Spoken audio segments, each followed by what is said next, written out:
Thank you to our panel. If they can have a seat at the front, and if we could have the lights up a little bit, please, that'd be great.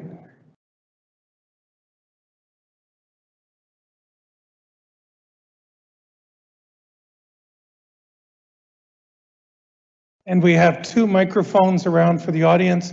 The reason we need you to use a microphone is for those online. We can maybe hear you in this room, but the online people won't hear you.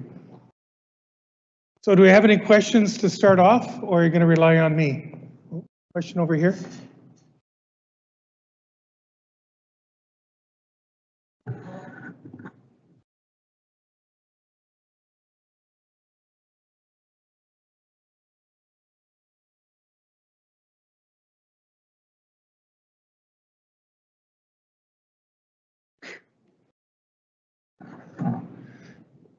Minor technical difficulties, probably dead batteries.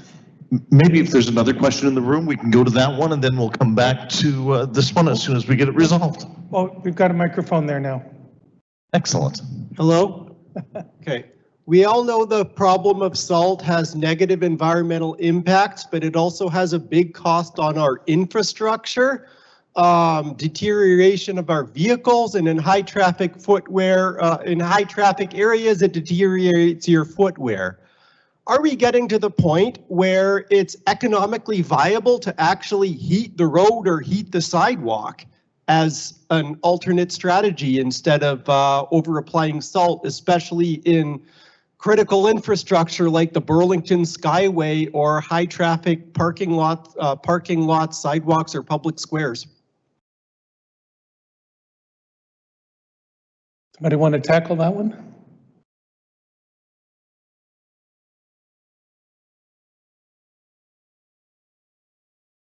So as some of you might know, I lived and worked in Manitoba for 10 years, and I can respond with a bit of, I know in Manitoba it was a very common saying, don't ever buy a car from Ontario. That was the feeling.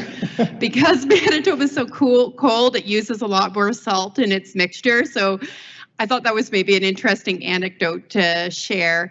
The other piece, I know that Kyle and Eric were also at, we had a pleasure of going to a workshop hosted by Lake Simcoe and Landscape on Ontario, and I'm sure I'm forgetting someone, but my apologies there. But they talked about the importance of when you're applying salt, not just dealing with the air temperature, but the pavement. And so while not heating the road, but having more sensors throughout Ontario to monitor the actual pavement temperature, I think could be a piece of the puzzle.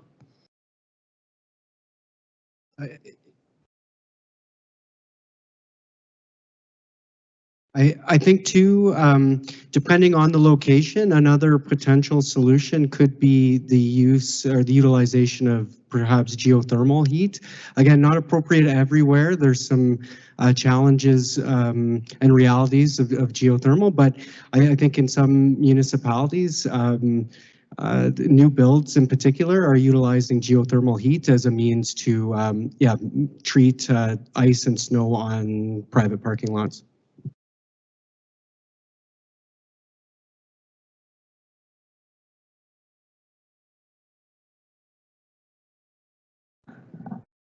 Another question from the front.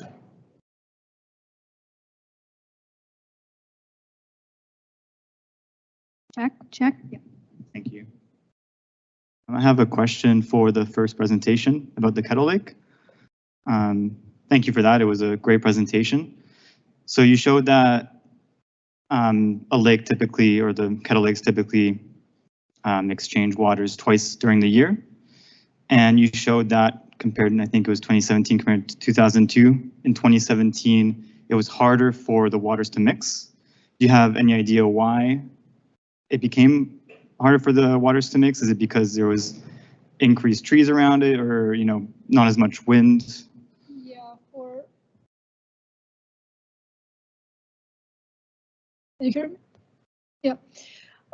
For Lake Wilcox, the reason why we saw that it's harder for lakes to mix during the fall is because we had a lot of salt in the water column, and that water salt actually increased the water density. And when water density increased, then for lake, actually becomes harder to mix. So if you have the same wind speed, the lake that has greater density of the water column, for that lake is going to be harder to mix. However, yeah, the problem is also, and the question is, to what extent wind speed is going to change. However, for Lake Wilcox, because it's mostly flat terrain at lake there, like we had a calculation and we actually show that salinity can actually impacted that prolonged mixing. Thank you. Thank you. And just a second question. Is there any groundwater inflow into that lake? Yeah, we did the water balance, and it's 3 to 5% of groundwater that actually impact Lake Wilcox, so it's negligible. However, we also took some samples during the summertime. At that time, you see that base flow, which is actually groundwater, and that water from the ground is also salinized. It has high electroconductivity, but for Lake Wilcox overall, the groundwater is not important source in water balance. Yeah. Thank you. I'll ask a question. I'm kind of curious. I mean, I'm surprised that there are wells above the drinking water limit and unaware how high the chloride levels have gotten to. And I just wondered in any of the communication to the public, I mean, wouldn't you want to show graphs, you know, from the, whatever, 30 years ago until today, showing a bar graph every year going up? I mean, you know, not to be fear-mongering, but to educate the public. I don't think many people know how high the levels have gotten. Anyway. Yeah, and that's a really good point. And the point you brought up. So I think one of the challenges we've always had, or historically have had, is how do we balance that? How do we demonstrate that there is a problem without, calling into question the quality of our water supply? And I don't know. That's a good question. I think through our various campaigns, we've been reluctant in our education and outreach material to show, you know, the concentration graphs, but that is something we're expressing, I think, more often now through, you know, venues like this and other presentations and communications we're doing. So it's a fair question. It's a hard balance. It's a hard balance to strike because we want to convey the importance, but we also don't want to call into question. Yeah, I think I'll just add to that.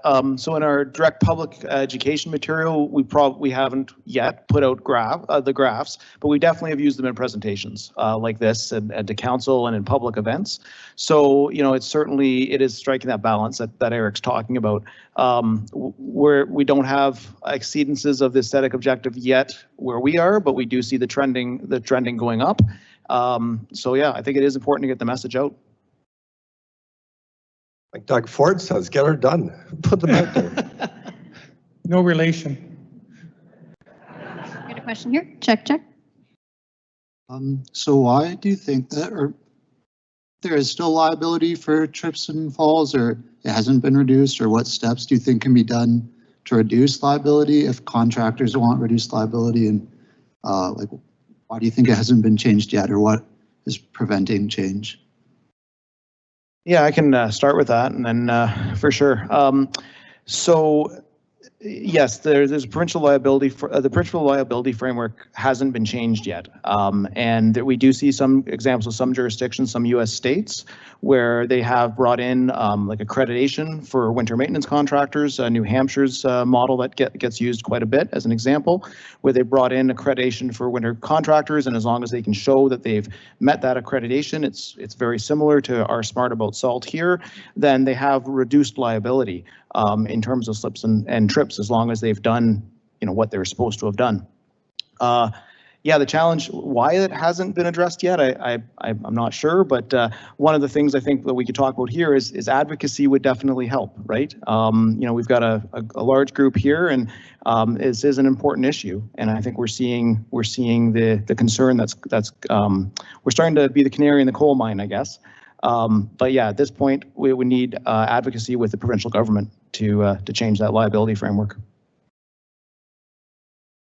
Yeah, and I think building on that as well, I think one of the realities we have here is without any sort of liability framework, what we're seeing are, contractors that are often doing the right thing. So they're, applying an appropriate amount of salt for the weather conditions. They're documenting and recording things adequately, but oftentimes it is cheaper, more cost effective really to settle a slip and fall claim as it is to take it to court and fight it. So because of that, insurance rates are going up for contractors. They're more likely to apply more in the absence of any sort of liability framework. So there are a lot of factors working against folks that are actually applying the salt. I might add something here as well. I've heard just recently, and I've been seeing ads on TV, some legal changes in terms of the previous framework. You had 2 years to file slip, trip, and fall. And what people were doing, they were filing a year after the fact, and there's no witness, there's no data, no camera coverage. So there's really no way to defend a municipality or a property owner. So they now give you 60 days to file. You may have noticed on TV the personal injury lawyers are saying, if you have a slip, trip, and fall, report it now because you've only got 60 days. That can help, but that's what I call baby steps along the way. And I see the other impact as a member of a board of a church. It became very difficult to find a contractor willing to clear our snow. And the cost of that doubled and was strictly because of insurance. Hi, I think I have the next question. Thanks everybody for your great presentations. Not loud enough? Better. It's better. Better, okay. Thank you. This question is for Wellington and the region. With respect to your RMSs, who initiates the processes? Is this something that you guys do, or is it something that a landowner or a business owner starts? And can you kind of walk us kind of quickly through the process? Yeah, absolutely. Yeah. So the risk management plans get initiated kind of in one of two ways. The most often way is actually through development review. So this is planning and building applications that come in. So that is in a sense applicant driven, although they often don't realize they need a risk management plan when they want to add an addition, put up a condo building, something like that. So we see a majority of our risk management plans getting negotiated through that process. The other way is we have a list, and we work our way through that list. It's sometimes slow. So this is some of the work that Christina was talking about in the source protection plans, where we're identifying the threats and enumerating them. And now, we did that a couple years ago, and now we're working our way through that process. Nothing to add. That's exactly how we do it too.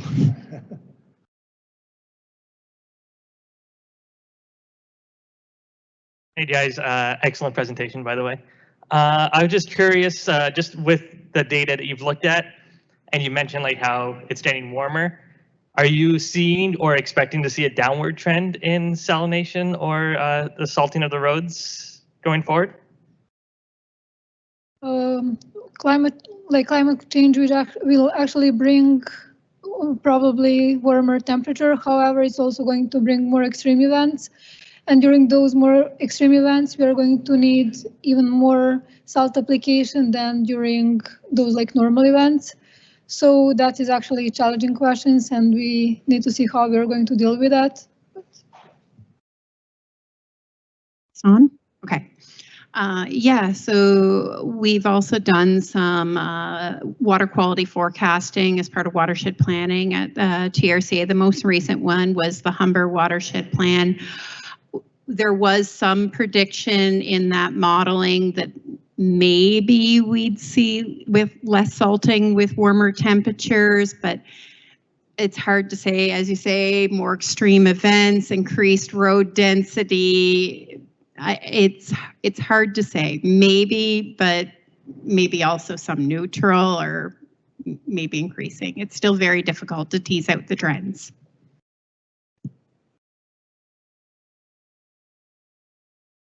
And just from a groundwater perspective, what we're seeing in those graphs is legacy. right? It's legacy salt, right? So we're dealing with what was applied, and I'll look to all the modelers here. Was it 20 years, 25 years? It wasn't yesterday anyway. So what we're still applying today, we're going to be dealing with for the next 25, 30 plus years. Thank you. As a follow-up question, are you seeing larger impacts of the heavier salt use during the winter events versus the continuous lower salt use during the winter? Like, I don't know if I explained that question properly, but. Yeah, it's definitely different between, it's almost different between properties, right? Our inspector went out yesterday, did a couple inspections, and one of them was in very, very bad shape, lots of salt everywhere. The others were fine, right? They you know, so exactly same climatic conditions, you know, same time period, and it really does come down to a little bit of differences to property. But we are definitely seeing over application in a certain percentage of the properties.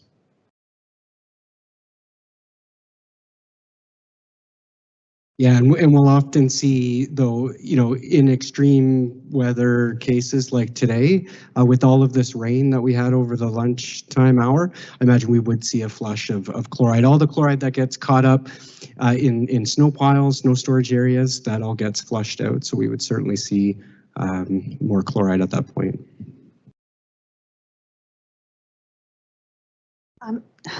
Is there an impact on the treatment of water? Like, is it costing more to get the salt out of the water that we're drinking? No, we don't treat for salt. No, so where we're able to, we blend, you know, we blend concentrations from higher wells with lower wells, but, or you know, in one recent case, we drilled a deeper well just to tap some, an aquifer with a lower concentration of chloride, but no, that's how we get at it where we can, we mix, blend. Speaking in terms of treatment technology, the only two ways to remove salt from drinking water are desalination through reverse osmosis or distillation. Really are because it's so soluble, it's very difficult to remove by normal means. And we don't really have the technology here in Ontario. I did some work down in Barbados, and they tap into the brackish water instead of take it from the ocean, they take it from the near shore and desalinate that, but it's horrendously expensive and very energy intensive. And you end up producing, if you do go RO, you end up producing a highly concentrated salt solution that you have to get rid of.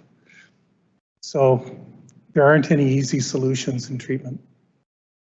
As we work towards on-site retention and treatment train and the low impact development, we're trying to remove the total suspended solids and the metals bind to them. But yeah, we're infiltrating in many cases the chlorides as we try to address another problem. So it's a very complex challenge.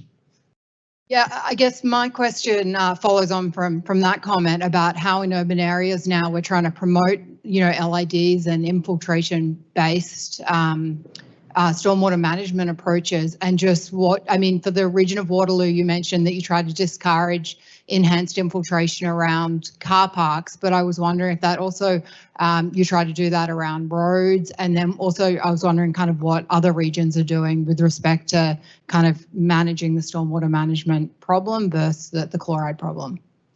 Yeah, and certainly that's a tricky balance to strike. So yeah, in terms of stormwater management, we are looking at on-site stormwater retention, but particularly in our source protection areas and our chloride issue contributing areas, we're looking at clean water. So that would be roof runoff, landscaped areas, things like that, and getting the runoff from the parking lots and other paved surfaces into the storm system. So again, the salt that's being applied is still making it into the natural environment. We're just trying to keep it here in Waterloo region out of the ground. Yeah, and that's very similar in Wellington as well. So definitely clean water, like clean roof water runoff infiltration only, lining of ponds, lining of ditches. So it just, although pushes the problem further downstream. Talking about changes too under the director's technical rules. So stormwater is addressed under the sewage threats, and in the 2021 rules, they did separate out surface water outlets versus groundwater infiltration, but the data's not there. So it can't really characterize it across the watershed. We just don't have the data to break it out. One thing I would just add to that too is that with our new developments, we are looking at these as design features, right? So these are things that we're incorporating into new developments.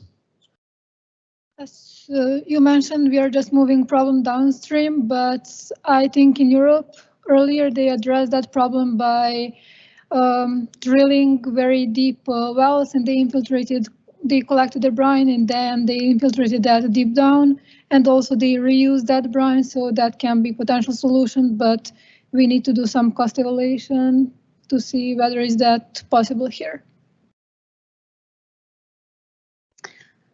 Hello, I thought I would just let people know who are really interested. There's a few things that are happening right now. There's a policy window because the provincial government is considering legislation on limited liability. And so if that's something you're interested in, you might want to look it up and see if there's ways to get engaged, follow that policy process.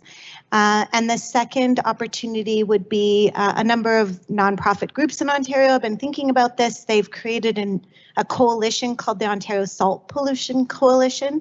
So they have some petitions up and some information on their website. So if you're looking for ways to stay engaged, those might be two options. I was just going to add that there are a number of, most of us are either professional geoscientists or professional engineers. So we have our professional associations and the International Association of Hydrogeologists, so a third group.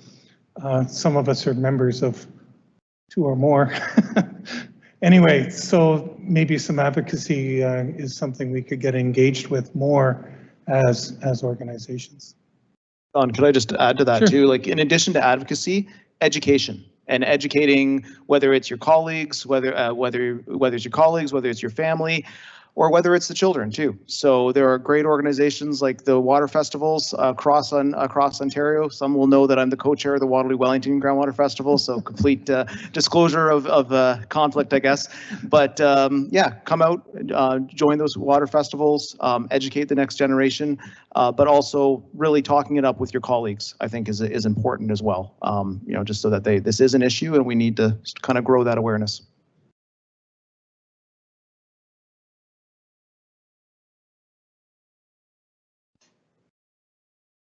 Thanks for coming out and talking. It's really great. It's an interesting topic of conversation. I was just wondering, do you think, based on what you know, there is a sustainable amount of road salt that can be used into the future, or eventually are we going to need to try and phase it out completely and find a different way to deal with this?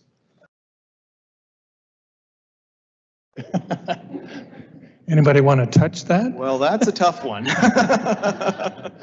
So Eric and I both work for municipalities that have dual mandates, right? It's the public safety, the road safety, as well as the water safety. And yeah, that is a tough one. I'm not sure I have an answer for you. Some people have said, like in Quebec, you're allowed studded tires in some areas. And my daughter's there now on a program and had to make sure she had winter tires because they're mandatory. They're not an option. So yeah. Things like that. Sand use too, like yeah, we do. You know, I know sand. Christina mentioned about Manitoba. I lived in Alberta for a while, and the joke was that they don't insure your windshields there because there's so much gravel that gets put on the road. So something similar to that, like we do definitely see municipalities using more pickled sand, which still has some salt in it, but it's about 5%. So that's definitely a reduction as well. So some of those alternatives, I think the liquid application that I know the region does is a great example, and the county does that as well. Yeah, and I would echo that. So the liquid application, I think, is a big opportunity to reduce the amount of salt. I know that's not the question that was asked, but just around salt reduction, I think liquid is a big one. So yeah, our road agencies are getting more into that, but we're seeing it more and more on private parking lots, which is great. So where we are now, the University of Waterloo actually has some liquid salt application program. So that's a great opportunity just to get at that reduction.